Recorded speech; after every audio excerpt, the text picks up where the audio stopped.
আমাদের গ্রামে কেউ রোজা রাখে না। রোজা রাখা তো দূরের কথা, একক তো নামাজও কেউ পড়ে না। প্রতিদিন মুয়াজ্জিন রোজার রাতে সেহরি করার জন্য মসজিদে গিয়ে ডাকেন, কিন্তু কেউ কোনো সারা শব্দই দেয় না। তো মুয়াজ্জিন সাহেব হতাশ হয়ে আল্লাহর কাছে দোয়া চাইলো, আল্লাহ, এই গ্রামে তো হেদায়েত নেই, আমি এখন কি করব?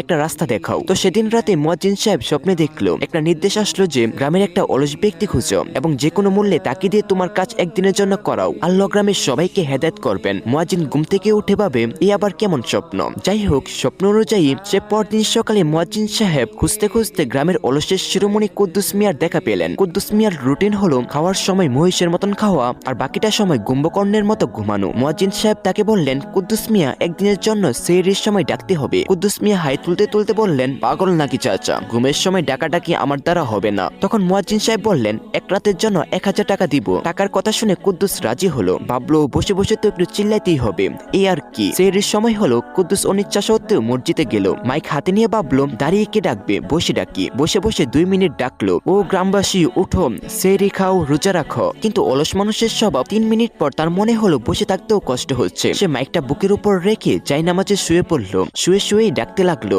সেহরি খাওয়ার সময় আর মাত্র 3 মিনিট বাকি আছে, খাইলে খান, না খাইলে আজান দিলাম। ডাকতে ডাকতে কখন যে কুদ্দুস মিয়া গভীর ঘুমে তলিয়ে গেল সে নিজেও জানে না। গভীর ঘুমে তার হাতটা ফসকে যেতেই মাইকের ডগাটা ঠিক তার নাকের ফুটোর উপর গিয়ে ল্যান্ড করলো। ব্যাস, শুরু হয়ে গেল আসল খেলা। কুদ্দুসের নাক ডাকা এমনিতে 10 গ্রামের মানুষ জানে, কিন্তু মাইকে যখন তার আওয়াজ কানেক্ট হলো তখন মনে হলো গ্রামের উপর দিয়ে বোমারও বিমান চক্কর দিচ্ছে।